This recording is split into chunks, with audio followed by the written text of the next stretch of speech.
Anders Fogh Rasmussens, როგორც ყოფილ პარლამენტარს, კარგად ესმის ის მდგომარეობა, რაც საქართველოს პარლამენტში ხდება კოაბიტაციის კუთხით. ამის შესახებ რასმუსენმა პარლამენტის თავმჯდომარესთან, საპარლამენტო უმრავლესობისა და უმცირესობის წარმომადგენლებთან შეხვედრისას განაცხადა. ნატოს გენდიმანმა ასევე ხაზი გაუსვა პარლამენტის მიერ საგარეო კურსთან დაკავშირებით მიღებულ რეზოლუციას და მნიშვნელოვანი უწოდა, რომ დოკუმენტს საპარლამენტო უმცირესობამ და უმრავლესობამ მხარი ერთხმად დაუჭირა. რასმუსენმა კიდევ ერთხელ გაიმეორა, რომ ქვეყნისთვის საპრეზიდენტო არჩევნები მორიგი ტესტი იქნება. ვართ ამაყნი დემოკრატიული ინსტიტუტების მშენებლობა. ჩვენ ნატოში გაზო ყურადღებით ვაკლებდებით თქვენ ძალისხმევებს, თქვენს მიერ გაწეულ ძალისხმევებს, ჩვენ მივესალმეთ თქვენს ერთობლივ განცხადებას, რომ მიღოთ რეზოლუცია საქართველოს საგარეო პოლიტიკურ კურსზე, მათ შორის მისი ევროატლანტიკური მისიაყენების შესახებ და ჩვენ აგრეთვე მივესალმებით მიღებულ გადაწყვეტილებას, ერთობლივად მიღებულ გადაწყვეტილებას ცდილობთან დაკავშირებით კონსტიტუციაში. არის ძალადმშოვანი მაჩვენებლები პოლიტიკური კოაბიტაციისა, ისინი წარმოადგენენ რეალურ პოლიტიკურ პროგრესს და ჩვენ ყველანი ვიმედოვნებთ, რომ ეს პროცესი გაგრძელდება. საპრეზიდენტო არჩევნები, რომელიც ჩატარდება ოქტომბერში, ეს იქნება კიდევ ერთი მნიშვნელოვანი ტესტი. თავისუფალი და სამართლიანი არჩევნები გააძლიერებს საქართველოს დემოკრატიულ მიღწევებს და მის ევროატლანტიკურ ამბიციებს. საქართველოს ძალიან მტკიცე ნაბიჯებით მიემართება, მტკიცე ნაბიჯებით უახლოვდება ჩრდილოატლანტიკურ გაერთიანებაში გაწევრიანებისკენ, რომელიც ქართველი ხალხის არჩევანია და რა მიზანსაც ემსახურება დღევანდელი მთავრობა და რა მიზანსაც ემსახურებოდა წინა ხელისუფლება.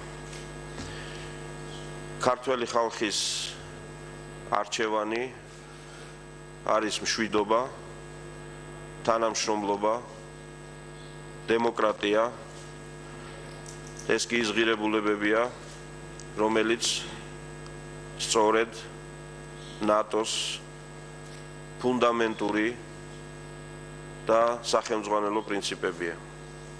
ჩვენი სამხედრო ძალების წარმომადგენლები ყოველდღიურად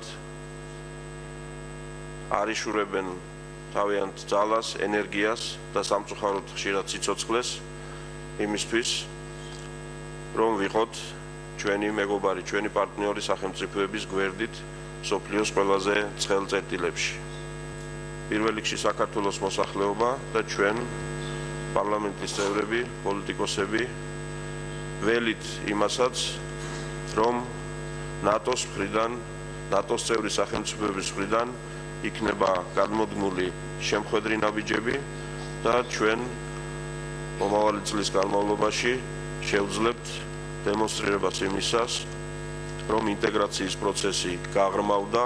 ნატოსთან დაკავშირებით ჩვენ გვაერთიანებს საერთო ღირებულებები არა მხოლოდ ქვეყნის შიგნით, როგორც ხელისუფლებას და ძირითად ოპოზიციურ პარტიას, ნატოსთან დაკავშირებით ჩვენ გვაერთიანებს საერთო ღირებულებები თითოეულ თქვენგანთან.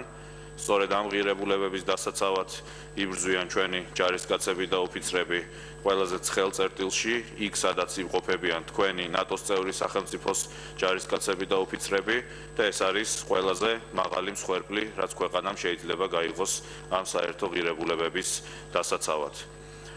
მე მინდა მადლობა გადაგიხადოთ თითოეულ თქვენგანს, განსაკუთრებით გენერალურ მდივანს იმ ძალიან კაფიო მხარდამჭერი განცხადებებისთვის, რომელიც ბუდმივად გვესმის თქვენი მხრიდან საქართველოსთან დაკავშირებით, საქართველოს ტერიტორიულ მთლიანობასთან დაკავშირებით, იმ ქმედებებთან დაკავშირებით, რომელსაც რუსეთი პერიოდულად ახორციელებს საქართველოს წინააღმდეგ და ბოლო ასეთი მოქმედება იყო საოკუპაციო ზოლის უკანონოდ გადმოწევა.